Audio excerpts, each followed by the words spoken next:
Queridos irmãos, boa noite. Queria saudar a igreja com a graça e a paz do nosso Senhor e do nosso Salvador Jesus Cristo. Uma alegria para nós estarmos aqui nesta noite. Agradecemos ao Conselho da Igreja, na pessoa do seu pastor, reverendo Gilmário, pela oportunidade que temos de trazer a mensagem da parte de Deus e também compartilhar com a igreja que já tem caminhado conosco na nossa preparação para o trabalho missionário.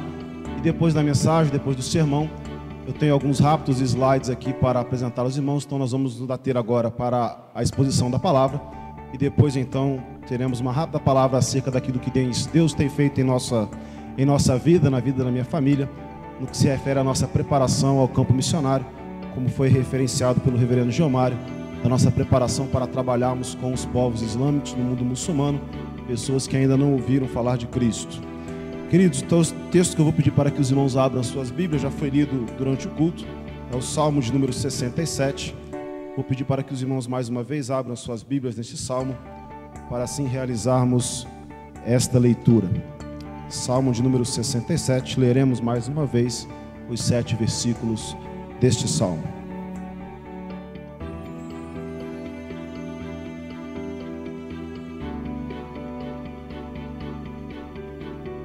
Mesmo assentado como os irmãos estão, vamos ler de forma responsiva. Eu lerei os versos ímpares e os irmãos responderão lendo os versos pares, e assim faremos até o final do Salmo. A palavra de Deus nos diz assim: ao mestre de canto para instrumentos de corda, salmo com cânticos, seja Deus gracioso para conosco e nos abençoe, e faça resplandecer sobre nós o rosto.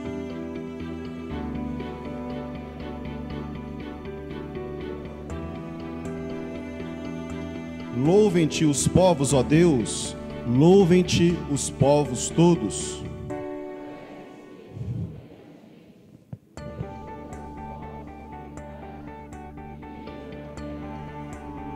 Louvem-te os povos, ó Deus, louvem-te os povos todos.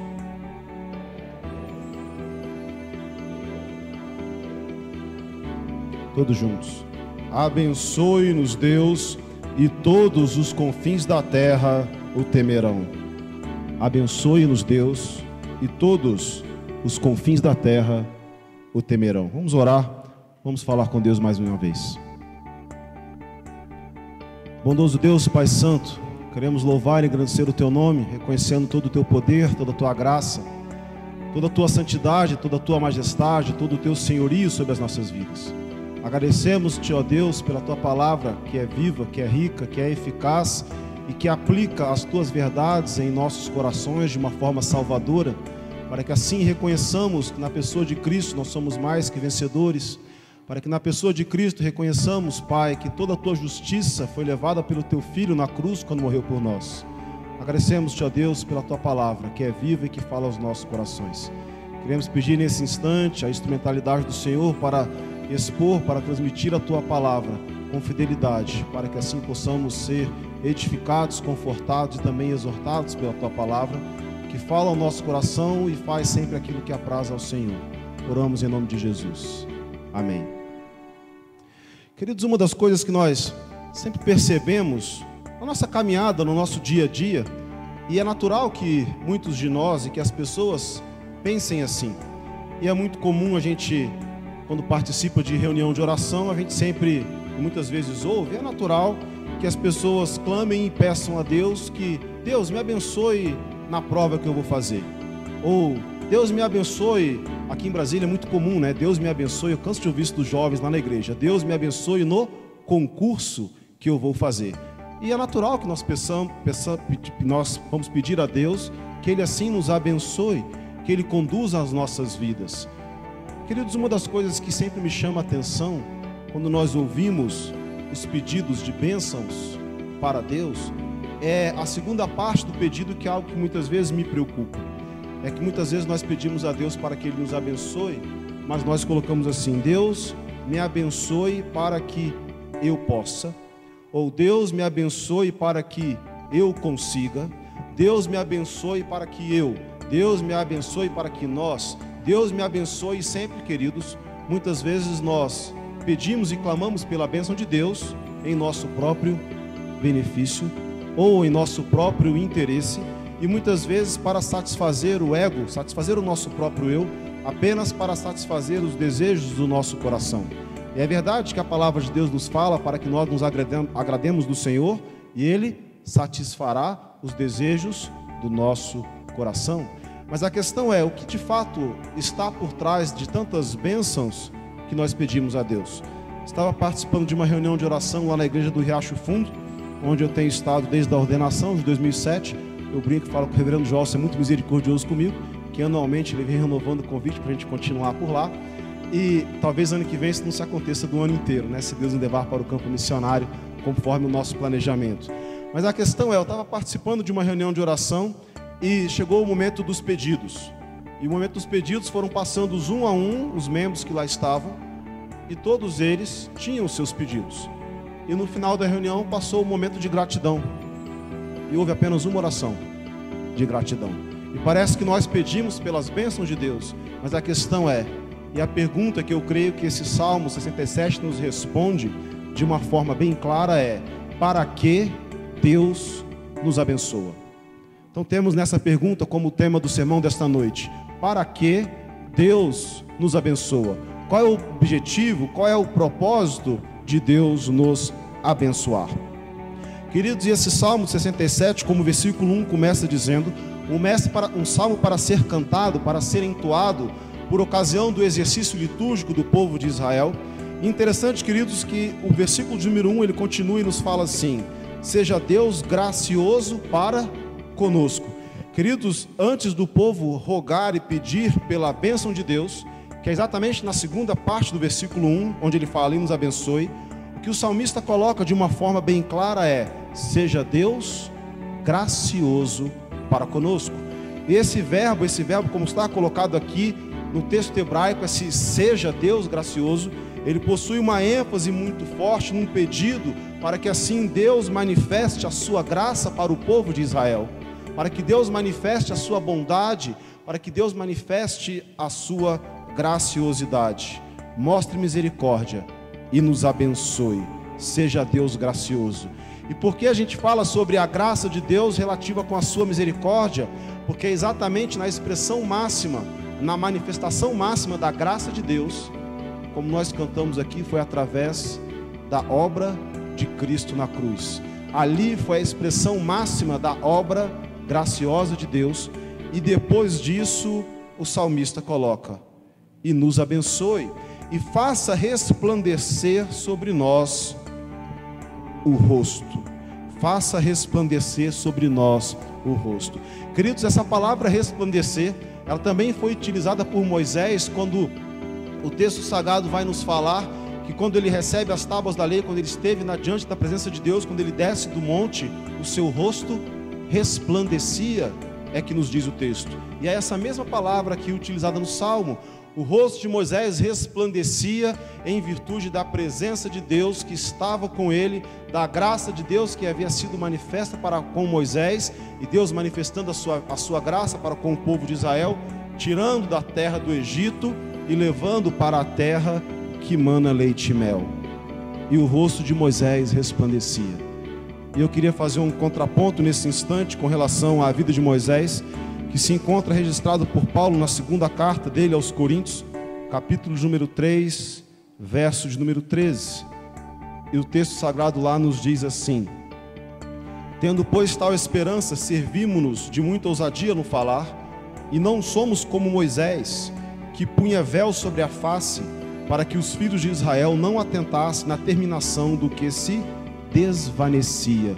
Moisés, então, nesse ponto, conforme o registro aqui de Paulo, passado algum tempo, o seu rosto já não resplandecia como outrora, o seu rosto já não brilhava como outrora, mas Moisés continuava usando o véu, não mais com o propósito de esconder os brilhos do seu rosto, mas com o propósito de esconder um brilho que já não mais existia na face de Moisés. Seja Deus gracioso para conosco, que nos abençoe e faça resplandecer sobre nós o rosto. Aí vem então a primeira resposta da pergunta que foi proposta como sermão: para que Deus nos abençoa? De acordo com o texto, versículo 2 nos responde que Deus nos abençoa para que se conheça na terra o seu caminho, e em todas as nações a tua salvação. É para isso e é com esse propósito, queridos, que Deus nos abençoa. Deus nos abençoa para que na terra se conheça o teu caminho, e para que nós possamos entender um pouco mais do que é se conhecer o caminho de Deus na terra. Eu gostaria de fazer um uso dessa palavra conhecer, conforme ele também é usado no Antigo Testamento. A profundidade desse conhecer, a essência da profundidade deste levar o caminho de Deus conhecido a toda a terra, a todas as nações. Esse conhecer é o mesmo verbo que é utilizado quando homem e mulher eles deixam a casa de pai e mãe, e quando homem e mulher eles se tornam uma só carne diante da união no matrimônio, quando existe de fato relacionamento entre os dois, e aí sim, após o casamento, é ali então que vai existir de fato a aliança entre o homem e a mulher, onde os dois se conhecem na plenitude de se tornarem ambos uma só carne. É esse conhecimento que o salmista fala que quer que seja abençoado, para que se faça conhecer esse caminho em toda a terra, em todas as nações. E é interessante que o salmista destaca: para que se conheça na terra o teu caminho e a tua salvação.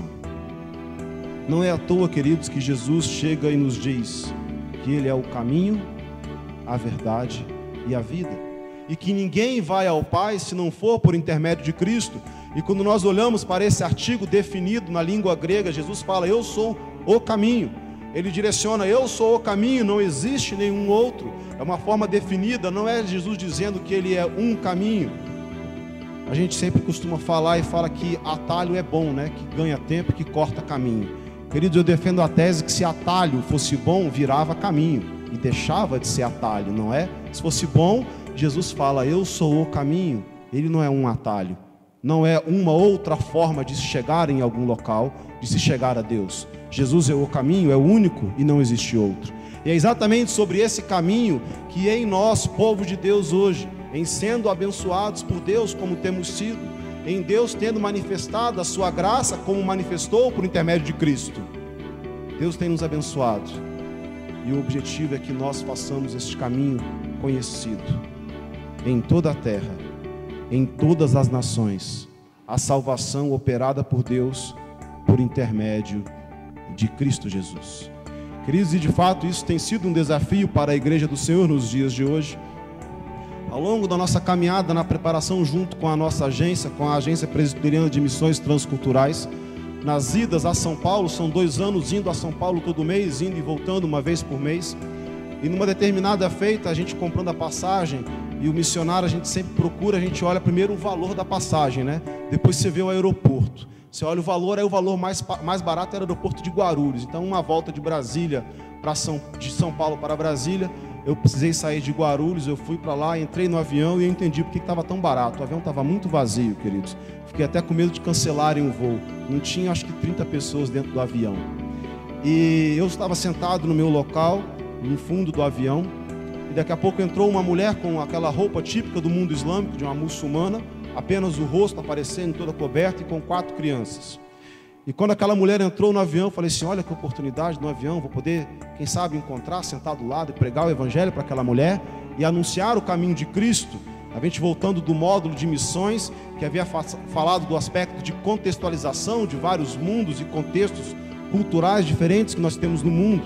Então eu fiquei com aquela vontade ainda mais viva de ir lá levar uma mensagem para aquela mulher. E passou um tempo, aquela mulher sentou, o avião foi começar a andar. Na linguagem da aviação é taxiar, né? O avião não anda, ele faz o táxi, não é? E o comissário pediu para que alguém sentasse do lado daquelas crianças, porque não podiam ficar 2 crianças sozinhas. São 3 fileiras, o corredor e 3 fileiras. E eu pensei: puxa, eu acho que eu posso levantar. Querido, no que eu pensei, uma pessoa falou: pode colocar as crianças aqui do meu lado. Aí eu fiquei pensando: puxa vida, perdi uma oportunidade de estar lá junto com aquela mulher e pregar o evangelho. Estou querendo ir lá para o outro lado do mundo pregar o evangelho no Oriente Médio. Tem uma muçulmana aqui do meu avião e eu perdi a oportunidade. E passado alguns instantes, o avião andando ainda antes de decolar, as crianças saíram e foram no banco da frente da mãe. E o comissário percebeu aquilo, então ele veio em direção fatalmente para arrumar e resolver a situação. Quando o comissário saiu lá da frente, eu saí lá do fundo e fui ao encontro. Falei: pode deixar que eu sento aqui. E eu achando que eu poderia pregar para as crianças, né? Porque a mãe estava atrás. Aí, quando eu comecei a querer conversar algumas coisas com as crianças, a mãe falou assim: olha, eles não falam português, eles só falam árabe. Eu falei: puxa vida, então o foco agora tem que ser a mãe, né? Já desfoquei das crianças, tem que pregar para a mãe. E, queridos, a viagem foi uma bênção, foi servir lanche. 2 crianças, eu falava, elas não entendiam nada, caiu o suco, caiu o pão, aquela coisa, e a gente lá abaixando, pegando coisa. E, queridos, aquela mãe, então, ela me agradeceu: puxa, muito obrigado por você estar me ajudando aqui. Eu estou vindo do outro lado do mundo, já estou viajando há mais de 20 horas. E eu não vejo a hora de chegar em casa. E eu perguntei para ela, como se eu não soubesse a resposta: qual é a sua religião? E ela falou assim: eu sou muçulmana, eu acredito em Alá e Maomé é o seu profeta. E ela perguntou: e você? Eu falei assim: eu sou cristão. Então eu pude apresentar para aquela mulher que falava português o plano da salvação, aquilo que Cristo havia feito, aquilo que Deus fez por intermédio de Cristo. E para meu espanto, após alguns minutos de conversa, durante o voo de 1h20, ela me falou assim: eu nunca tinha ouvido o plano da salvação de uma forma tão clara como você colocou. Queridos, nós precisamos anunciar o conhecimento da salvação a outros povos, línguas e nações. O que Deus fez com aquela mulher em termos da aplicação da palavra, eu não sei. Mas a questão é, nos cabe anunciar, tornar esse caminho de Deus conhecido.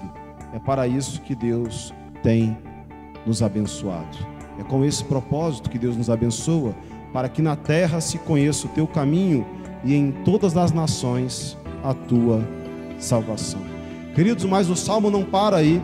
E a segunda pergunta que o Salmo nos responde, em função de para que Deus nos abençoa, a resposta se encontra nos versículos 3 e versículos número 5. Como nós colocamos no início do versículo do Salmo, versículo 1, nos fala que esse Salmo é para ser cantado. E aqui no versículo 3 e no verso 5, nós temos aquilo que poderíamos chamar de o estribilho do Salmo. Deus, portanto, nos abençoa para nós louvarmos o seu nome. Versículo 3 e versículo 5 nos dizem assim: louvem-te os povos, ó Deus, louvem-te os povos todos. Versículo 5, o estribilho repetindo: louvem-te os povos, ó Deus, louvem-te os povos todos. Deus nos abençoa para que o nome dele seja louvado. Agora, queridos, uma das coisas que nós precisamos entender aqui neste salmo, quando nós olhamos o versículo 3, o versículo número 5, aqui não é simplesmente um convite do povo de Israel falando para outras nações para vir louvar a Deus, porque eles louvavam ao único Deus que é vivo, que é verdadeiro, ao único Deus que de fato existe e que vive pelos séculos dos séculos. O desejo do povo de Israel de ser abençoado nesse contexto, como está relatado no Salmo, texto escrito de forma inspirada, é que o povo quer ser abençoado por Deus, para que eles tornem esse caminho de Deus conhecido a todas as nações, com o desejo de que todas as nações louvem ao Deus de Israel. Só que muitas vezes, querido, o povo de Israel não entendia assim, e eles também desobedeciam a palavra de Deus. E quando eu falo que o povo de Israel muitas vezes não entendia assim, um personagem bíblico que me vem à mente é o profeta Jonas. E a Bíblia fala, você pode ler, são 4 capítulos, o livro do profeta Jonas. E a Bíblia fala que Jonas recebeu a palavra de Deus para ir e pregar o arrependimento na cidade de Nínive. E o texto sagrado nos fala que Jonas se dispôs. Ele teve uma disposição em seu coração, mas não para seguir para Nínive, para fugir da presença de Deus, para ir na direção contrária daquilo que era a ordem de Deus. E, queridos, muitas vezes quando nós nos dispomos para fazer alguma coisa, e o que o texto sagrado lá em Jonas me chama a atenção é que Jonas, para desobedecer a palavra de Deus, o bolso daquele homem se converteu. Sabe por quê, queridos? Você pode ler na sua casa que Jonas se dispôs para fugir da presença do Senhor, e diz o texto sagrado: e pagou pela sua passagem. Indo para Jope, ele comprou uma passagem, ele mete a mão no bolso, bolso convertido, né? De alguém que está disposto a fugir da presença de Deus. E muitas vezes nós somos abençoados, e muitas vezes nós não temos sido fiéis naquilo que Deus nos coloca para sermos, e somos convertidos. Jonas, um profeta. Todos nós temos os nossos pecados, precisamos nos arrepender, não pecar e continuar a nossa caminhada. Então Jonas se dispôs, então tem todo aquele evento do mar, da tempestade. Jonas é jogado ao mar. Jonas prefere a morte do que anunciar a palavra de Deus, mas Deus leva Jonas onde era o propósito e o objetivo do coração de Deus. O coração de Jonas fez planos, mas Deus dirige os nossos planos. Deus conduz as nossas vidas. E exatamente, queridos, com isso nós chegamos no versículo 4 do Salmo, que fala: alegrem-se e exultem as gentes, pois julgas os povos com equidade. Queridos, quando eu estava estudando esse salmo, uma coisa que me chamou a atenção é como nós podemos conciliar alegria e julgamento. O texto nos fala de alegria e julgamento. E aqui em Brasília nós temos acompanhado aí há vários meses o julgamento do mensalão. Ainda hoje tomam páginas dos jornais escritos, das manchetes na televisão e também nos rádios, né? Quem gosta de ouvir a CBN e ficar atento, é um meio bom de comunicação. Eu tenho o hábito de ouvir a CBN andando na cidade, eu ouço essa rádio. E um comentarista chegou a dizer e falou assim: agora a gente entende por que demorou tanto tempo o julgamento. É que parece que estavam construindo uma ala nova na Papuda, a ala chamada número 13, que foi pintada de vermelho, reformada, para poder receber o pessoal que lá está. Brincadeiras à parte, querido, esses homens foram presos diante da justiça dos homens e foram presos para a cadeia tripudiando, fazendo gestos de vitória, como se nada de mal tivesse acontecendo. Eles olhavam para esse julgamento com desprezo e sem temor. Mas o que o texto sagrado nos fala: alegrem-se e exultem as gentes, pois Deus julga os povos com equidade. Lá não vai ter vários recursos para se entrar. O julgamento de Deus é pleno e perfeito. Agora nós podemos olhar para a justiça de Deus, para o juízo de Deus com alegria. Sabe por quê, queridos? Porque a nossa justiça, a justiça de Deus, ela foi plenamente cumprida na obra que Cristo Jesus fez na cruz do Calvário, quando Ele leva todos os nossos pecados. A pessoa de Deus, na segunda pessoa, Jesus Cristo, sem pecado algum, Ele carrega todos os nossos pecados e vai à cruz e paga o preço que era nosso. Ele morre a nossa morte. A justiça de Deus foi plenamente satisfeita em Cristo. Por isso hoje não precisamos repetir sacrifícios como era feito no Antigo Testamento, sacrifícios que apontavam para o sacrifício perfeito de Cristo. Por isso podemos olhar para o versículo 4: alegrem-se e exultem as gentes, pois julgas os povos com equidade. Podemos olhar com alegria para o julgamento de Deus no dia do grande juízo, quando Jesus voltar com grande glória e poder, pois aqueles que estão em Cristo não entram em juízo, mas passam da morte para a vida. Jesus falou para aquele ladrão que estava com ele ao lado na cruz: hoje mesmo estarás comigo no paraíso. Por isso podemos olhar para a justiça de Deus com alegria, porque não é a nossa própria justiça que satisfaz a Deus, mas é a própria obra de Cristo que é plenamente agradável e satisfaz o coração do Pai. Por isso olhamos para o texto: seja Deus gracioso para conosco e nos abençoe, porque a justiça de Deus foi plenamente satisfeita na cruz do Calvário. E o versículo 4 continua e diz: e guia na terra as nações. Queridos, o guiar de Deus ao longo da peregrinação do povo de Israel, do Egito até a terra prometida, é impressionante. O mar na frente, o exército de Faraó atrás para destruir o povo. Diga ao povo que marche, o mar se abre e o povo passa a pé enxuto. Durante a noite uma coluna de fogo guiava o povo, e durante o dia o sol não molestava, as sandálias não se desgastavam, as roupas não estragavam. Deus guia o seu povo na terra para a sua própria glória. Queridos, esse guiar de Deus, talvez nós não possamos compreender muitas vezes, e aqueles que são pais podem entender um pouco mais do que eu vou falar. Muitas vezes quando nós estamos num shopping com as crianças, ou em pé, às vezes até mesmo na igreja, com uma quantidade grande de pessoas, e as crianças que estão naquela fase do caminhar de 1 ano e meio, 2 anos, 3 anos, e que num piscar de olho a gente olha e a gente pergunta: cadê a criança? Para onde foi o menino? Então os pais ficam naquela fração de segundo meio que em desespero, não é? Para onde foi a criança? Ela sumiu, não está mais na minha vista, eu tenho que procurar. Aí quando a gente encontra, a gente tem que respirar aliviado: puxa, encontrei. Queridos, o guiar de Deus, não existe nem um segundo que Deus tire os seus olhos de nós, seu povo do seu pastoreio. Deus nos guia em todos os nossos passos. Se nem um fio de cabelo cai, se nem a folha de uma árvore, quanto mais nós que fomos comprados pelo sacrifício perfeito de Cristo. Deus nos abençoa para que se faça conhecer na terra o seu caminho. Deus nos abençoa para que os povos louvem a Deus. E o versículo 7 vai nos falar que Deus nos abençoa para que todos temam a Deus. O salmista, colocando acerca da bênção que Deus havia dado para o povo de Israel, no versículo 6, vai nos falar: a terra deu o seu fruto e Deus, o nosso Deus, nos abençoa. Deus havia abençoado o povo de Israel de uma forma material. Eles tinham tido mais uma colheita, eles foram abençoados de uma forma material. Mas aí, queridos, diferentemente de muitos dos nossos pensamentos hoje, quando pedimos pela bênção de Deus para satisfazer o nosso próprio ego, para satisfazer o nosso próprio desejo, para satisfazer os desejos do nosso coração, quando nós pedimos que Deus nos abençoe para que possamos comprar aquilo ou aquilo outro, não que seja errado adquirir bens, Deus de fato nos abençoa e temos o privilégio de usufruí-los, mas esse não deve ser o objetivo principal da nossa vida, o objetivo principal de nós vivermos aqui neste mundo. Deus não nos chamou para juntarmos bens na terra. Não ajunte tesouro onde a traça corrói e o ladrão rouba, mas ajuntai tesouros onde eles não podem ser destruídos, no reino dos céus. Nós somos cidadãos dos céus, não pertencemos a este mundo, estamos aqui de passagem, mas parece que o nosso coração está nas bênçãos para serem desfrutadas apenas no tempo presente, e esquecemos os olhos da eternidade, esquecemos onde vamos passar todos os nossos dias.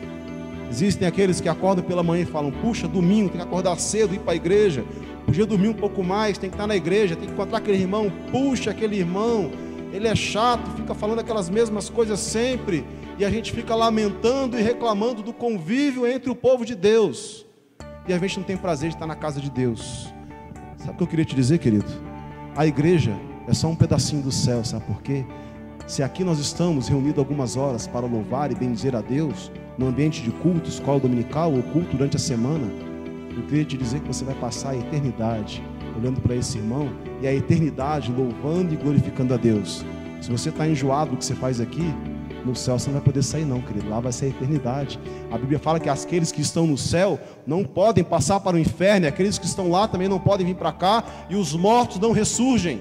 Os mortos aguardam a volta de Cristo e a ressurreição de todos os mortos. Deus nos abençoa. Deus abençoou o povo de Israel de uma forma física com mais uma colheita, de uma forma material com mais uma colheita. E vejam qual é o objetivo do povo de Israel ser abençoado: abençoe-nos Deus, e todos os confins da terra o temerão. Deus nos abençoa para que em toda a terra se conheça o seu caminho. Deus nos abençoa para que todos louvem a Deus. E por fim, Deus nos abençoa para que todos temam o seu nome. Qual tem sido a razão de nós rogarmos e pedirmos as bênçãos de Deus? Será que temos tido os nossos olhos fitos e atentos na eternidade? Deus nos abençoa para que levemos esse caminho de Deus conhecido em toda a terra. Será que temos sido egoístas e, como já conhecemos a Deus, eu vou louvá-lo, Ele vai me abençoar, e eu não vou falar dessa palavra para mais ninguém, vou ficar quieto e viver a minha vida comum do dia a dia, com a minha família, ensinando aos meus filhos, e aí eu já estou fazendo plenamente o meu papel? A Bíblia fala para que nós, uma vez abençoados, temos que fazer este caminho conhecido.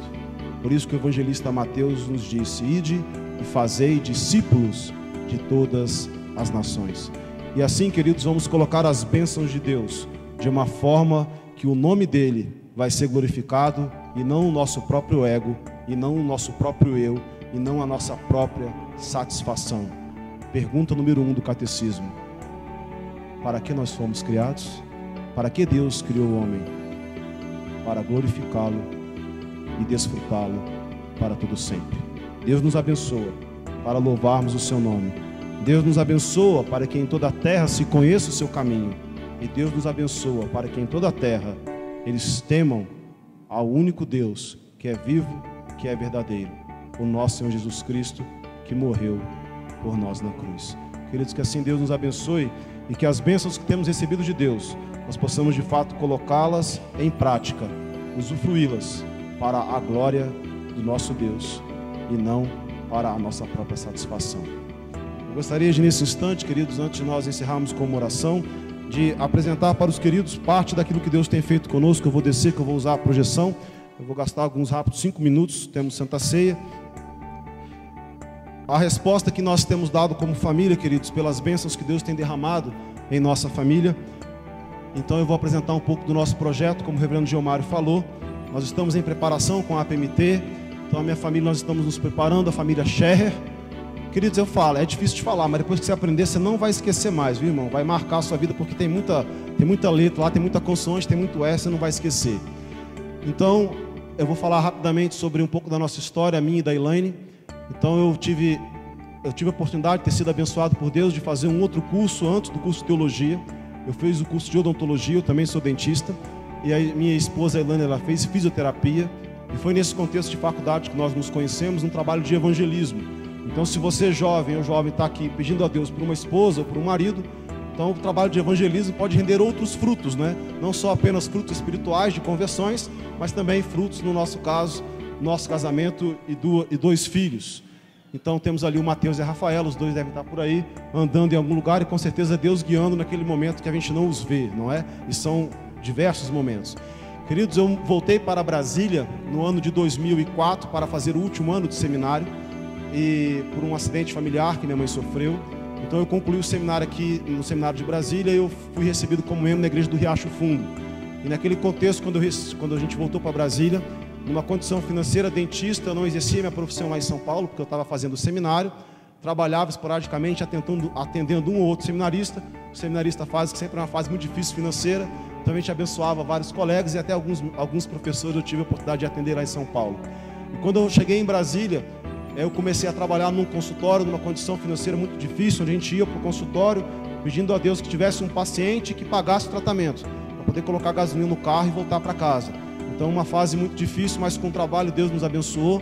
Tive a oportunidade de abrir uma clínica aqui em Brasília e em 5, 6 anos de trabalho, que era uma clínica, viraram 6 clínicas de radiologia na área de odontologia. E voltando um pouquinho atrás para a gente entender melhor essa parte, eu vou ser bem breve, prometo. Quando eu conheci a Elaine, Deus já tinha me chamado para o seminário, eu estava terminando o curso de odontologia, indo para o seminário, e eu falei para ela, olha, a gente vai começar o namoro, a gente pretende casar, mas eu queria te dizer uma coisa, eu estou indo para o seminário, vou ser pastor, e Deus me chamou e um dia Ele vai me mandar para o mundo islâmico para pregar o evangelho naquele povo. Aí eu perguntei para ela, nesse barco mesmo você quer entrar? Então foi um tratamento meio que de choque, não é? Então ela não só entendeu aquele projeto como o meu, mas tomou para si e continuamos a nossa caminhada. E no contexto financeiro aqui em Brasília, com muitas dificuldades, parece que isso foi ficando de lado e o negócio foi crescendo, muitas empresas, mas faltava uma coisa que eu não estava tendo. Faltava a paz de estar caminhando naquilo que é o centro e a vontade de Deus. Então, queridos, há 2 anos atrás eu chamei ela para conversar e lembrei daquela conversa lá atrás, lembra? Em 2001, quando eu falei que um dia Deus ia mandar para o mundo muçulmano, aí ela lembra, eu falei, pois é, não estou tendo paz, meu desejo é vender as empresas e começar a preparação para o trabalho missionário e assim sermos enviados para o campo. E ela falou assim, olha, eu tenho esse mesmo incômodo. E a Bíblia fala que marido e mulher são uma só carne.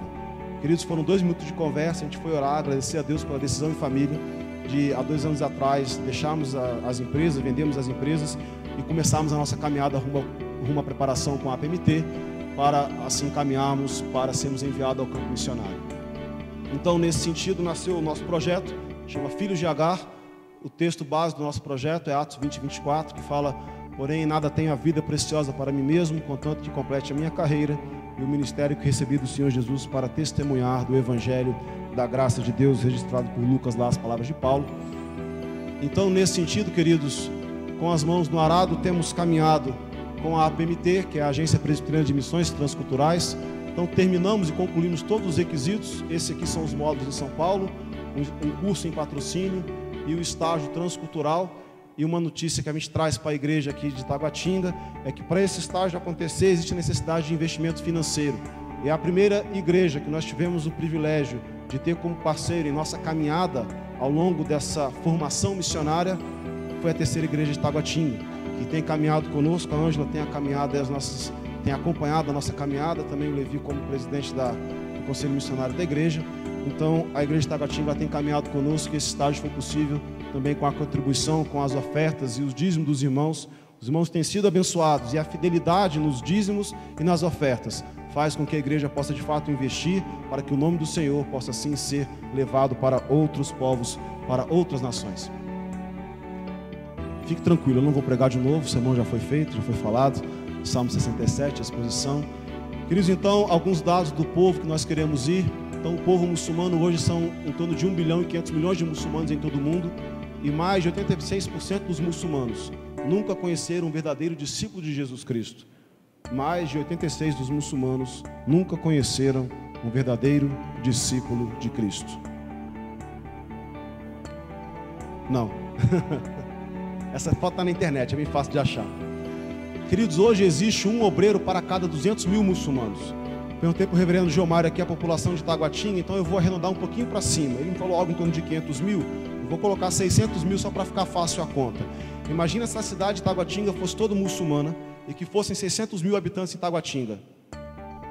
Sabe quantos obreiros teria para evangelizar? Então eu vou usar aqui na igreja. Seria eu, o reverendo Gilmário e o Levi. 3 obreiros para Taguatinga toda. Se com a quantidade de igreja que tem, a gente acha que é pouco, você imagina 600 mil muçulmanos e com 3 obreiros. Essa é a realidade do mundo islâmico. Rogai ao Senhor da Seara que envie trabalhadores para os campos. Os campos estão prontos, mas faltam trabalhadores. Atualmente existem 182 grupos étnicos com populações acima de 100 mil pessoas que não têm a presença de nenhum discípulo de Cristo e nenhuma porção da Escritura traduzida. Então aqui alguns dados do povo que nós pretendemos ir em termos de país. Tem 30 etnias não alcançadas e 27 não engajadas. Queridos, povo não alcançado é que a quantidade de obreiros que lá existe não vai ser possível alcançar todo aquele país. Seria como 600 mil habitantes e 3 obreiros. Esses obreiros podem trabalhar a vida inteira, mas fisicamente eles não vão conseguir alcançar todo o povo. E população não engajada são alguns povos que não têm ainda nenhuma pessoa, nenhum obreiro, nenhuma porção da Escritura traduzida e que precisam de pessoas que vão lá para traduzir e para ensinar a palavra de Deus. Então esses aqui são alguns dados do país que nós queremos trabalhar. Então concluímos os requisitos da APMT. Agora em dezembro nós deixamos os últimos empregos que nós mantemos ainda como vínculo, tanto na área de odontologia. A Ilane sexta-feira agora mandou a carta de demissão dela para o trabalho. E no mês de dezembro é o último meu mês de trabalho como dentista. Eu ainda exerço a minha profissão, mas sem mais um vínculo com a empresa. Então no mês de dezembro a gente deixa de fato os empregos. Vamos mudar para a base da Missão Além, para continuarmos a nossa preparação do ponto de vista linguístico. E estamos em busca de parceiros para a manutenção financeira do projeto. Então os próximos desafios, vamos para a Missão Além, fica lá na Grande do Torto, talvez alguns irmãos conheçam. Em fevereiro vamos fazer uma viagem de reconhecimento, vamos passar em 2 países do Oriente Médio. Então o país que é o nosso foco está nessa região pintada. A gente tem o hábito de, por orientação, não divulgar o país, porque é país de perseguição ao Evangelho, então nós não colocamos o nome do país. E o desafio continua, o levantamento de parcerias, para que possamos assim caminhar com o projeto. Então a igreja aqui tem feito parte do nosso projeto. Então uma alegria a gente poder, depois de caminhar esse ano, do ponto de vista do Conselho Missionário, caminhando com a gente, orando, intercedendo por nós. Estamos aqui nessa noite, de fato, alegra muito nosso coração. A gente agradece a Deus pela fidelidade dos dízimos dos irmãos, das ofertas, pelas orações que temos. Já viu o nosso nome lá atrás em alguns papéis. E os irmãos, de fato, têm se lembrado do nosso trabalho e da nossa família. Apenas alguns dados para os irmãos. Eu gostaria de destacar apenas o tópico 3. Para a nossa caminhada em termos de parceria mensal do projeto, nós estamos ainda levantando, estamos em fase de levantamento de parceria. Ainda nos falta 80% para a manutenção de todo o projeto para podermos ir ao Oriente Médio. Então, querido, ore por nós. A gente tem ali um standzinho lá atrás na saída do culto, com alguns folders, alguns informativos acerca do nosso trabalho. Então, os contatos nós também temos lá, os irmãos vão poder entrar em contato conosco. E assim, queridas, a nossa gratidão. Eu gostaria então de encerrar a nossa palavra, gostaria de orar com a igreja, após a mensagem que foi pregada e após a exposição do nosso projeto. A gente agradece aqui a oportunidade, a disposição dos irmãos em serem pacientes conosco, uma noite que temos Santa Ceia, de abrir este tempo aqui para nós. Vamos orar, vamos falar com Deus e assim estaremos encerrando. Bondoso Deus, Pai Santo, queremos louvar e engrandecer o Teu nome, agradecer a Deus porque o Senhor tem sido gracioso para conosco, porque o Senhor tem nos abençoado de forma que nós muitas vezes nem merecemos. Ajuda-nos, ó Deus, a entendermos que o Senhor nos abençoa para que em toda a terra se conheça o Teu caminho. Ajuda-nos, ó Deus, a entendermos e compreendermos que o Senhor nos abençoa para que outros povos que ainda não Te conhecem, eles possam reconhecer Jesus Cristo como o único e suficiente Salvador de suas vidas, e que assim que esses povos possam temer ao Senhor. Haverá um dia em que todo joelho se dobrará e toda língua confessará que Jesus Cristo é o Senhor, por causa da Tua obra feita na cruz, a justiça de Deus plenamente satisfeita na pessoa de Cristo. Obrigado, ó Deus, pela salvação. Obrigado por tantas bênçãos que temos recebido de Ti. Se conosco, proteja-nos, livra-nos do mal. Abençoe-nos, Deus. para que prossigamos em glorificar e bendizer o teu nome. Oramos em nome de Cristo Jesus, nosso Rei e nosso Salvador. Amém.